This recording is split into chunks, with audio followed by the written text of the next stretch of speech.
Oh, well, that was just kind of disgusting. You didn't have to do that, man. The year was 2001, and Nintendo's new handheld system, the Game Boy Advance, was about to hit store shelves across the world. And what a hit, too. It sold 81.51 million units worldwide as the year of 2021. I remember growing up with some of these games, but mostly on the Nintendo DS Lite, having the GBA port at the bottom. As for the games of the system, well, there were a lot of them, including games like Mario & Luigi Superstar Saga, The Legend of Zelda, Minish Cap, Metroid Fusion, Generation 3 of Pokemon, Kirby and the Maiden Mirror, and that was just the main series represented by Nintendo, not even counting the dozens of remakes on that handheld.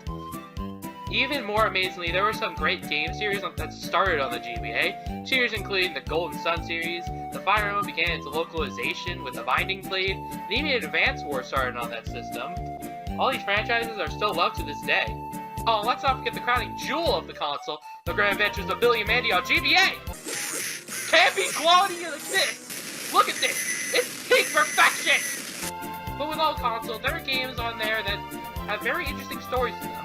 Games that lie behind bigger games, just waiting for their chance in the spotlight. And the game I want to talk about today is this little-known RPG, called Magical Vacation. Released on December 7, 2001, the game was developed by Brownie Brown, who later got their name changed to 1UP Studio. The team behind the development included Nobuyuki Inoue as the director, Shinichi Kamioka as the lead artist, Tezuka Masuko as the composer, and even Shigeru Miyamoto as the producer. Some of these guys were former Square Enix developers before moving to make their own company.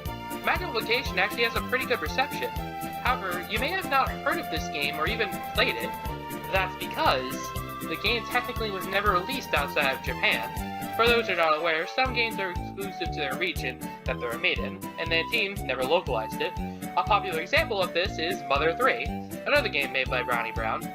Though this one has more of an outcry for an official translation, considering the main character is included in the Super Smash Bros. Games, since Brawl. I mean, Magical Vacation was released with a virtual console on the Wii U, but it was only in Japanese. And the only Japanese I can understand is the captions on K-pop music videos, and even then I can't even understand it. So, what now? Well, leave it to the fans, of course. Yes, later on, after its original release date, somehow a fully translated version of Magical Vacation was dumped online. So that's what I'll be doing for you today. Playing through the entirety of Magical Vacation and reviewing the game in full, similarly to the Magical Starsign review almost a full year ago. I will go over most of the main details while giving some thoughts and opinions on them. So, is Magical Vacation a good game locked behind a whole region, or is it the first Brownie Brown game not very good? Well, strap in, because we're about to go on a vacation. A magical one. So, when you boot up the game, you're treated to the standard protagonist making the early days of RPGs. Choose your character's gender, give your character a name, then pick the many elements you are chosen. Trust me, I'll get to the elements later. So, the opening starts with a brief introduction to the protagonist, just a normal everyday child, except this one has schizophrenia, or sees elemental spirits instead of sticks. The village won't banish your character until you come across a strange man named Principal Biscotti. He offers you to come to a magical school of elements called the Will-O-Wisp Academy. Let's pretend that an old man didn't kidnap us and take us to a magical school, because trust me, that isn't this kind of story. Here on a certain day, me and our multitude of friends, including Kirsch the rowdy adventurous fire mage, Sesame the shiny curious bug mage, Lemon the tomboyish and caring thunder mage, Blueberry the calm and hardworking water mage, Cabernet the puppet poison mage, Candy the talkative and carefree wind mage, Cassius the nihilist and emo blade mage, Chocolate the quiet and childless rock mage, Cider the artsy and critical beauty mage, Pistachio the hardy and worrisome wood mage, Peach the positive and upbeat love mage, Olive the shy and gentle beach mage, Latte the deadpan sarcastic agent mage, Arcania the talented music and sound mage, and finally Ganache the antisocial edgy dark mage. Wow, that's a lot of characters. All set out with their teacher, Miss Madeline, all the parts that balance the beach for some extra training. Though through an admittedly wholesome and non-tutorial beach walk, Sesame wants to find the treasure on the beach, and after that little ordeal with the tutorial battle, suddenly you get ambushed with these freaky creatures named Enigmas, who start abducting all the friends and warping them away to fuse with them. But thankfully, you chase after them using a portal in the strange treasure area. Now it's up to you to find your friends, your teacher, and stop this crazy Enigma chaos from ravaging the realms. There's definitely a lot more story in terms of general progression, like you meet new faces wherever you go, but the story never deviates from just defeat the creepy bad monster and save your friends. The story isn't that complicated, and that's not really a bad thing. Though, the amount of main characters and supporting secondaries, it's not hard to get completely dazed and confused of what's going on. Sometimes you feel like you're on the right track, and other times, you're just doing random things to get to the next area. Though, the main goal never really changes, outside of stuff like near the end of the game, but I'll get to that later. Another thing that adds to the story is the characters you meet throughout your adventure, whether it's the new party members that join your quest, or the dozens of new faces that you meet on your journey. Almost every new area you go to has another character that adds to the narrative, to the town they reside in. No area doesn't seem pointless to the story. Whether it's an overprotective elder trying to protect his daughter from the love of her life, the envoys of love is selfish and wants to stop the Enigma invasion by himself, or starts talking to you of the cruel reality of life. That one's just dark. I really can't deny that. It really makes the world feel alive, though it feels like everyone's either kind of lecturing on the morality of death and rebirth, or everyone's just sad about this chaos going on. It's not really a bad thing, but it just feels like the only time I decide to have a chat with someone, I just feel bad for these guys. You also have many party members that are here too. Although there's a lot of them, most of them get a lot of character development throughout the story. For instance, Sesame over here wants to get stronger, and the only way he sees it is to fuse the Enigmas. And when the group eventually catches up to him in the Enigma Forest, you manage to convince him that true strength comes from within, and isn't going to gain anything by fusing with the Enigmas. And yeah, he has a big breakthrough moment and joins us. Or we have Cabernet, where he's good friends with Ganache, but his older brother has quite a lot to do with main conflict in the game. It's never explicitly shown, but it's told to us through the relationship with Ganache's sister, Vanilla. Speaking of relationships, there's quite a lot of implied relationships, whether it's something good or bad. For instance, Cass always teases Cider, and Cider always teases back. Kirsch wants to ask Candy out, but Candy also has a thing for Ganache. It's very complicated. And everyone just hates, Sesame's guts because he, enjoys bugs or something like that. I feel like one of those schoolyard girls who only talk about gossip. You know the one. OMG, Becky, did you hear how Lemon has a thing for Blueberry? I know it's implied that they're good friends, but a girl can train you now. Did I go too far on this bit? The two characters with the most development are Candy and Ganache, since they probably have such a much screen time as the main protagonist. Candy mostly just tags along with Ganache, but has her feelings for him and always wants to express them by fighting with them. And Ganache has so much prevalence in the story. I know I classified him as edgy beforehand, but that just means he has a lot of care put into his character than everyone else. He's just a special boy. That being said, some characters don't really get as much time in the spotlight, at least according to my playthrough. It could be different. Every character has their own development, and it's just your choice of whether or not they can join your party, and whether or not they have good development or not. For instance, we have Chocolate and Latte. You don't really get too much development outside of the briefs you gain them on the team. And I mean, Peach is almost has nothing to do with the main plot. I don't even think she knows where she is. Did she stumble onto the wrong game? If that's the case, I would definitely believe that. But overall, the characters make up quite a lot of the short and simple story of Vacation, and that's always a good thing. The last thing I need to mention about the story is the writing, and overall, it's pretty good. Most of the time, the writing mostly devotes it to, look how wacky these characters are, but near the end of the game, the comedy takes a back seat and tries to be more serious, and it does a decent job of that. Something I did notice in my playthrough is that some dialogue is just unfinished. You can pass through here if you want, but you won't be able to enter Ico Domag. You got that? Untranslated. Do you think you can run that by me again, Mr. Dwarf? But aside from those small things that the developers clearly missed, not because of the emulation, ignore that, the writing is overall pretty solid. I just recommend taking the time to read what they all have to say.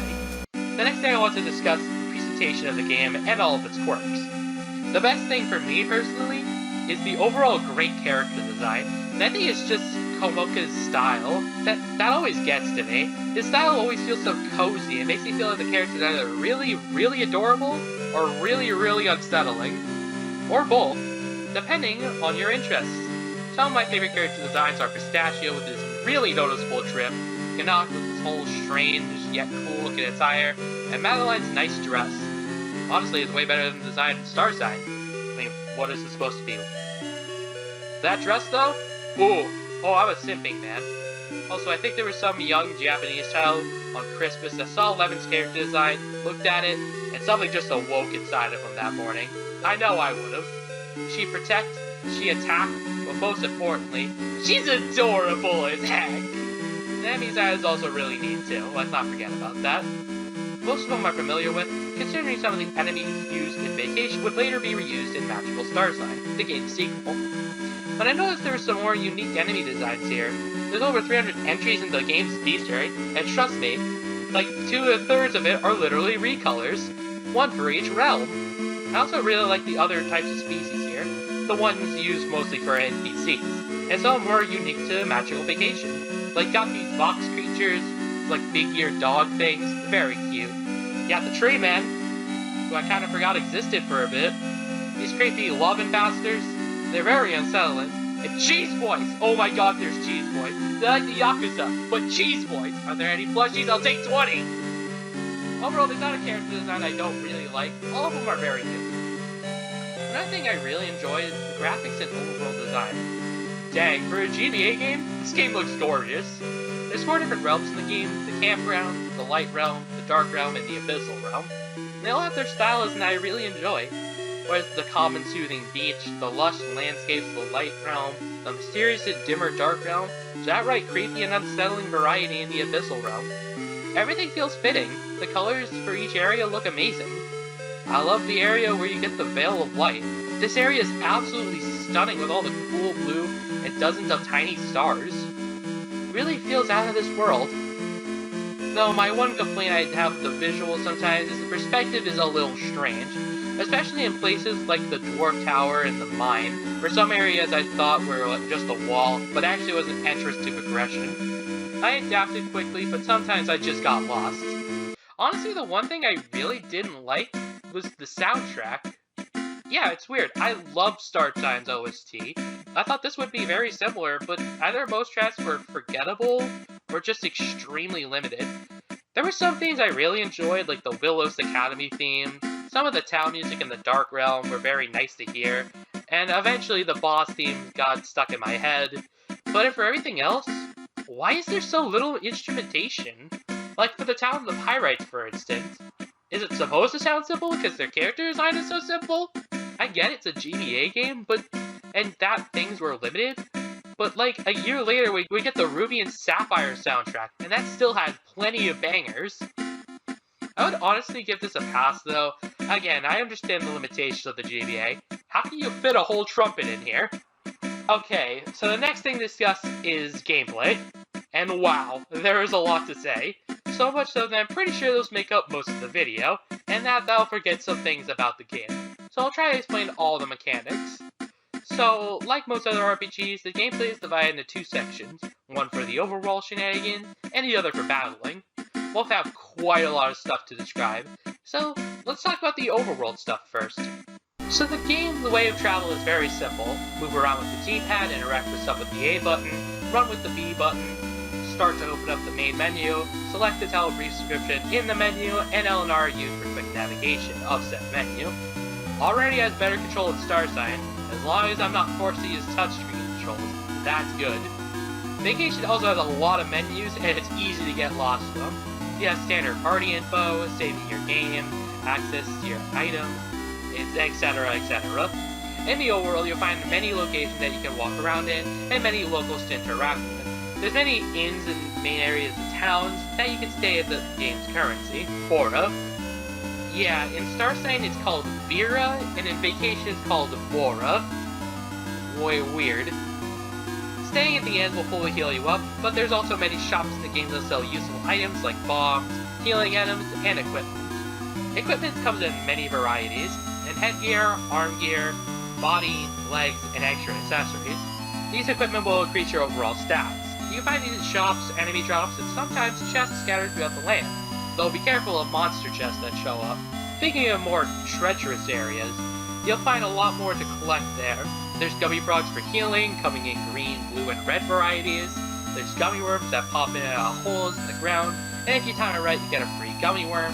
If not, you're forced to a battle. These come in yellow and red varieties. You also find pine cones scattered around, and these don't do anything in battle, but if you walk up and talk to this blue hat thing, you'll find Pizza, the warp guy.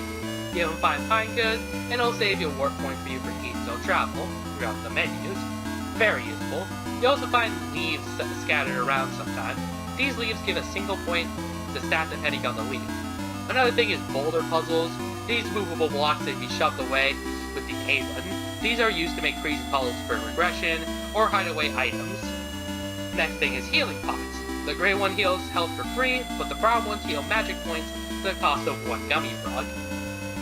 You could do that, or you could always heal up at the bus for free. Meet the bus driver, Balskamo. He is your form of travel between each of the realms.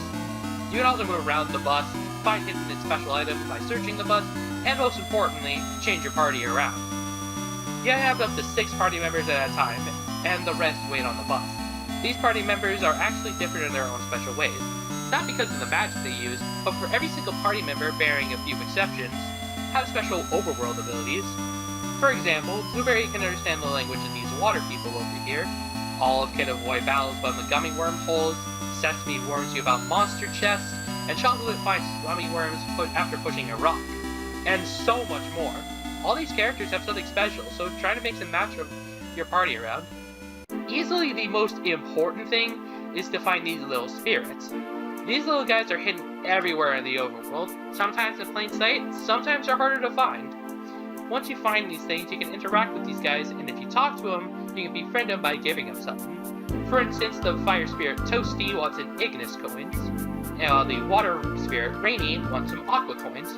These coins are rare to find, but there are always ways to get them. Like you can find them from random enemy drops, or from these piranhas if you give them enough aura. There's 16 spirits, and there's 7 of each of them, so that makes 112 spirits you can find and collect.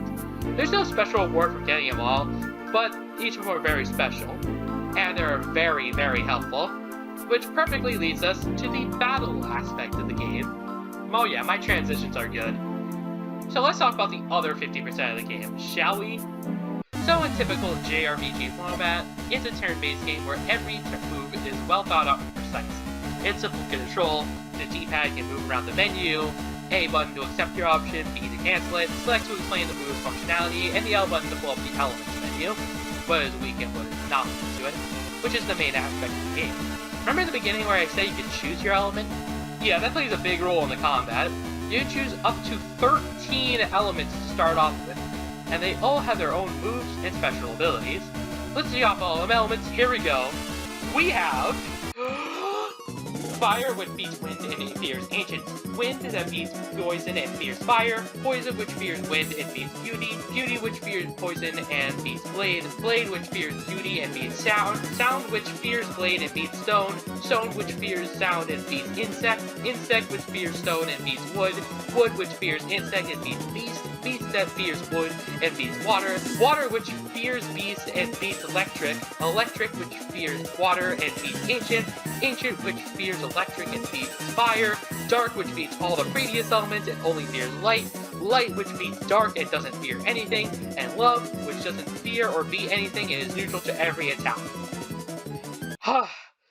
Golly, I gotta stop doing that.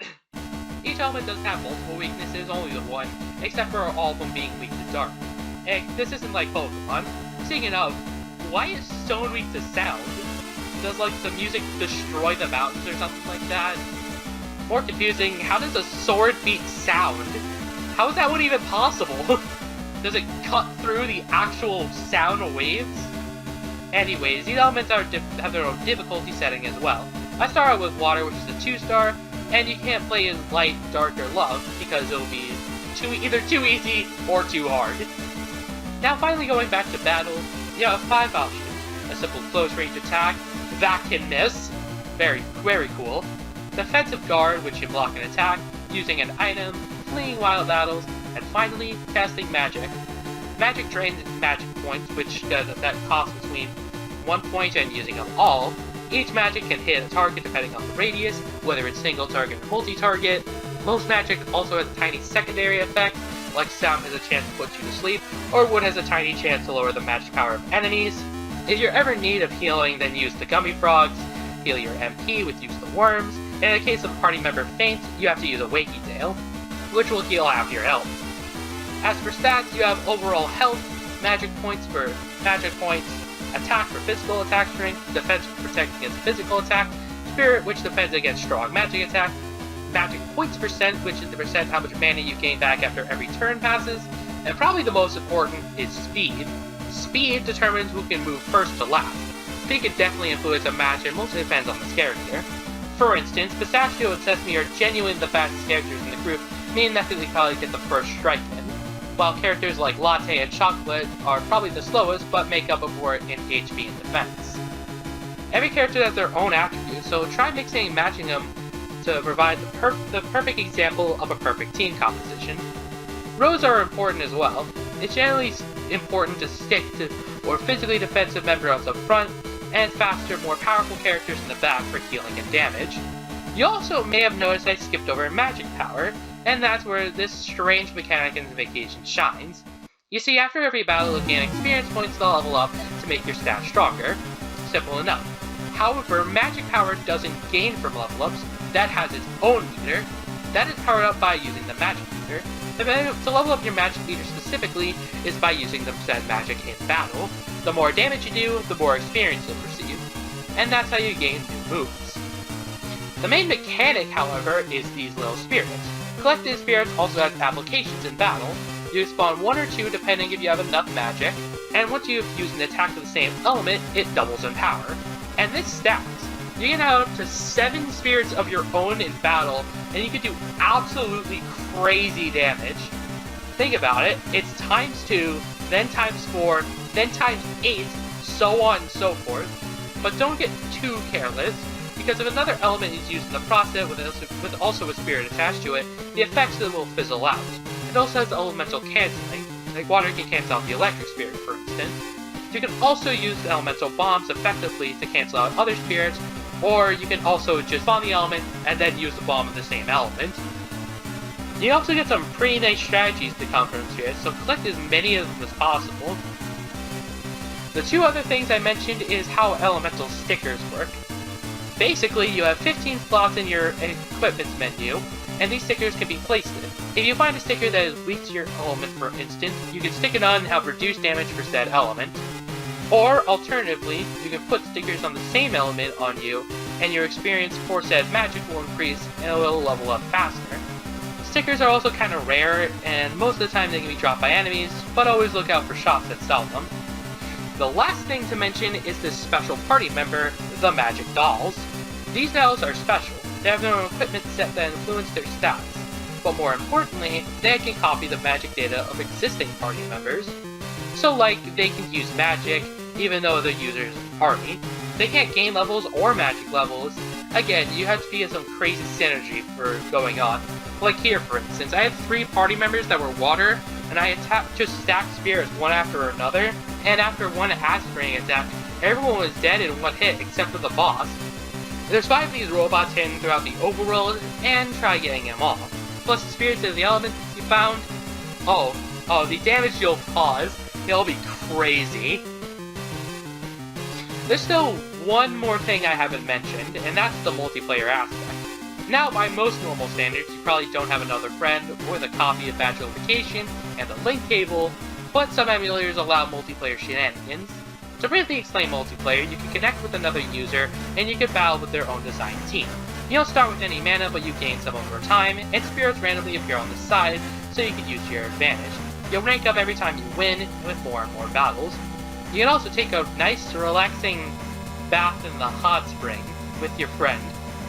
You know, just a couple of homies chilling in a hot spring. And after more and more usage and more friends being gained, you'll be able to upgrade said spring and be able to gain more stats and upgrades.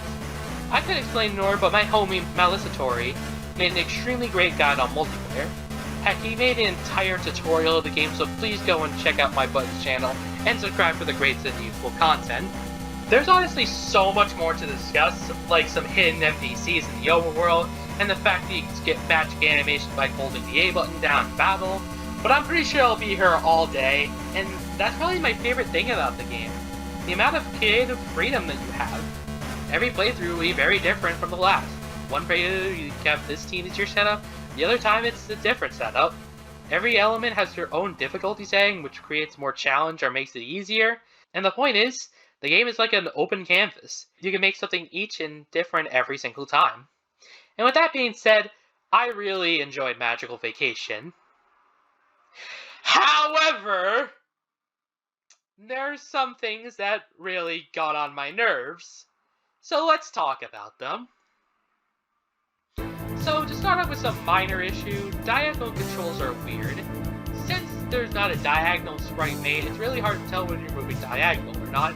It's not too bad for most of the time, but occasionally the game wants you to maneuver diagonally between gummy wormholes, and you just get stuck facing against multiple battles because you click either down or left. Not really too bothersome, but it just got annoying after a while. Another thing that really bugged me was status ailments.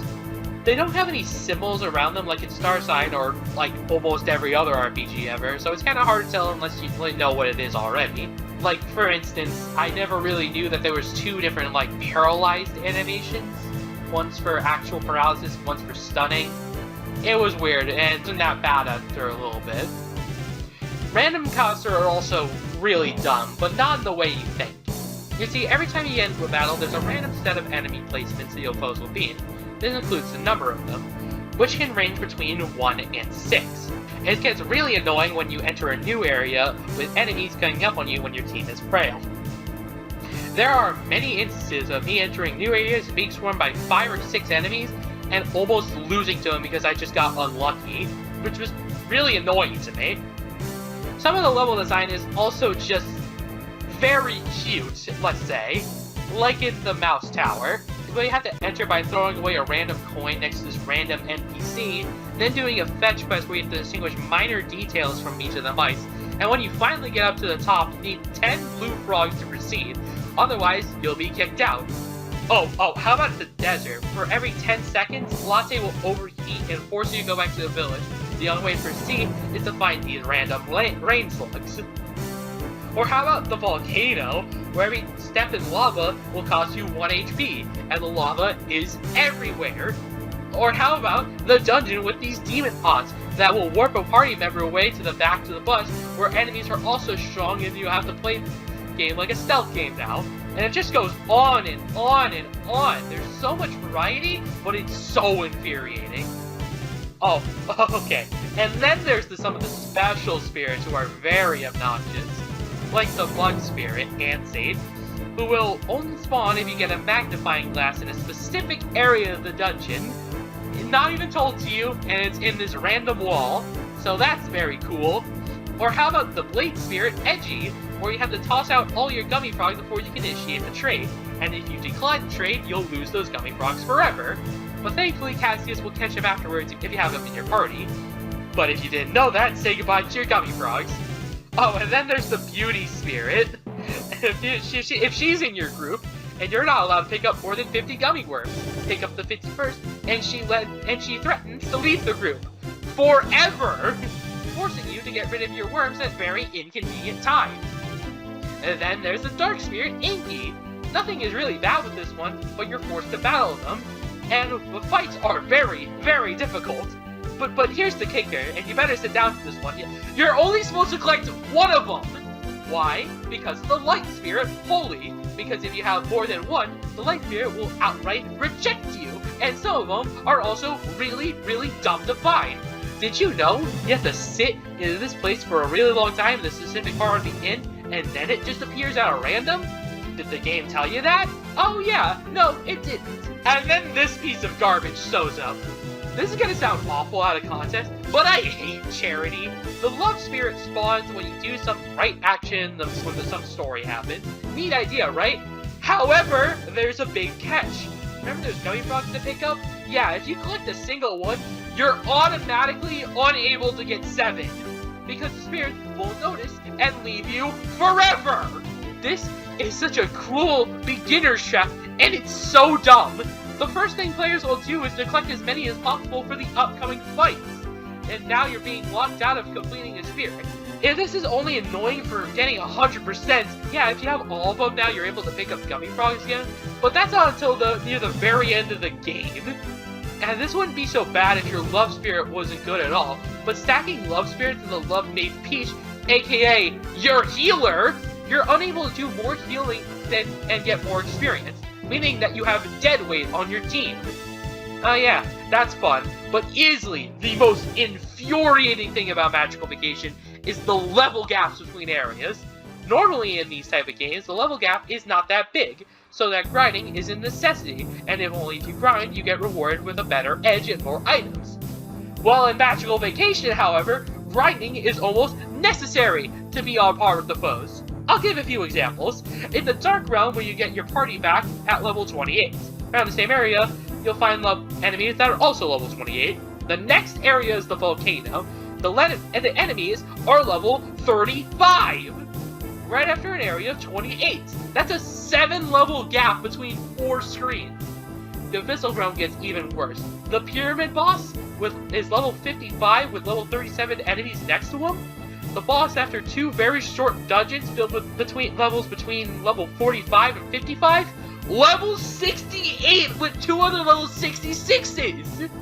What is even that? How is that fair? I was only level 60 when I was beating that boss after 3 hours of grinding, and I almost lost! You thought you'd be creative and train up your whole team to be on par with the enemies? No, it's much easier to stick with 6 of them for the whole game! And that is my biggest problem. The extreme amounts of grinding you have to do to stand even a fraction of a chance against these enemies, combined with the fact that 6 foes can spawn all at once at random, you're probably gonna be left with only 4 healing items, makes this game so much harder. And it's not even your fault. You made a single mistake for collecting these spirits, say goodbye to 100%. Dude, like 12 hours, dude, I spent grinding. Like, I've grinded before in Pokemon, but that was on my choice. The game didn't force me to grind. Alright, let's talk about the endgame and postgame. Skip to the time frame or whatever, let's just finish this. So, throughout the game, you're trying to catch up to your party members that have entered the Dark Realm. 2 people in particular have other plans, however, that being Candy and Ganache, who entered the Abyssal Realm, this land where every enigma just runs amok. We learned that throughout the game, Ganache has a sister named Vanilla, who previously fought a war in the Koamaka region and mysteriously disappeared. Now Ganache is trying to take revenge, and the only way to do that is by being fused with the strongest enigma out there, Karendu, the king of the enigmas. After many trials to the Swamp of Misery, we enter the Drazing Grotto, where Karendu lies. This whole dungeon is kinda tedious, kinda not. I kinda was spoiled on a bit of this. There are a lot of traps for beginners and some weird perspective issue entrances. But the main thing is you have to find these devil pots and trade items for these abyssal stones. You need a bare minimum of 18 for the final area, but you can also go above and beyond for 30 for the dwarf outside the grotto. He's a light mage, has some great equipment, and his level's, oh my lord! Level 300. Yeah, we're gonna leave God in the buzz. Hopefully he doesn't, kill anyone while we're gone. Anyways, we enter the deepest part of the chamber with Miss Battleline, where Ganache is about to fuse with Karendu, but thankfully, we're using all that we've learned to stop him from fusing. But it's too late, and Karendu has him under infusion. Even though it's just a cheap tactic to make weak enigmas stronger, we still have to come out victorious. The final boss is also brutal. It's a 6-on-6 showdown, but you have to beat 5 of them. If Ganache falls, then the game is over. So many elemental attacks from multiple hands to the head is truly a fight to go all out on, kind of. After taking out the main enemies, Karendu retreats into the deepest part of this realm, and although Ganache is unable to use magic anymore, we can still take him out at his strongest, leading to the second phase. The second phase is even harder than the first, including many dark spirits that can spawn more damage, very strong allies to boot, and all topped off with a nearly one-hit KO dark move that hits everyone. Huh, that one's very familiar to me. After a lot of grinding and admittedly some luck, we prevailed and Karendu was defeated. And after we escaped the strange dimension, we finally reunite with all of our classmates. Ganache finally gets peace and learns his lesson. Credits. Yeah, that's kind of ending is kind of predictable and definitely kind of bland, but I still kind of liked it. Ganache's development was pretty neat, and hey, we even get to see a Where Are They Now section. It's different with every character depending on who we beat the final boss with, and we even get multiple endings for the protagonists, so that's kinda neat. At least there's no ending where someone gets the short end of the stick by being stuck forever in a spaceship floating in space forever, and no, I'm still not gonna get over that. But wait, I hear you asking, what about the post-game? What about a post-game? Okay, so to access the secret dungeon, you have to find these dwarves hidden in the dark and abyssal realm, and you have to motivate them with latte. Once you found all four, you can head back to the Moimot Desert Cave, and find a teleporter to the secret dungeon. Or dungeons, in this case. There's 3 different sets of these varying in difficulty from easy, normal, and hard. Oh yeah, and they're 50 floors long. I forgot to mention that part. It's just constant exchange with these pods for gummy frogs, and you constantly get in the way. You definitely need to grind and have the max amount of gummy frogs when you enter, but as long as you have the God Brownie on your side, you can be fine. Grinding shouldn't be too much of an issue, but I've grinded so much this playthrough, and I just wanted to finish this review. If you want to know more, Melissa Tori also made a tutorial for these dungeons, and there's even more involving multiplayer. The main thing about this dungeon is collecting the rest of the secret party members, which includes things such as a pot, a sparrow, a dodo, an insect, a pyrite, a gummy frog, and the last of the robots. So yeah, that's the post-game. Tedious, but also has some neat rewards for your troubles.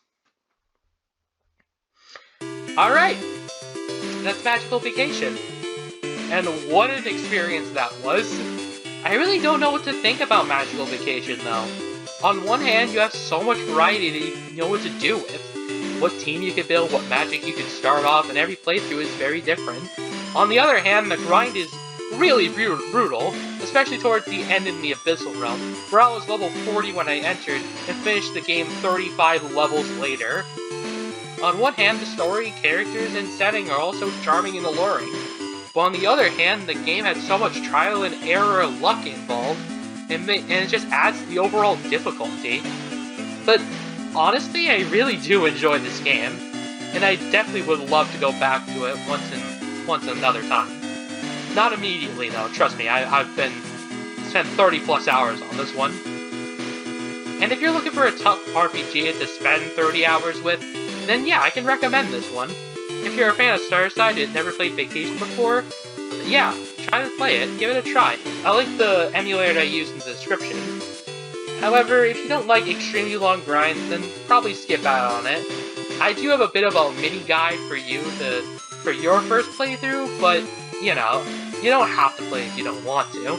I'm just really happy that I got to finally experience this game in all of its glory. This won't be the last time I talk about Vacation, and trust me, and I think I'm happy about that.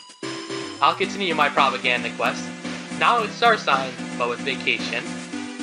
And now I leave you off on the character I will adopt, which will be, drumroll please, Bounce Kabo, baby! You're always a Giga Chad!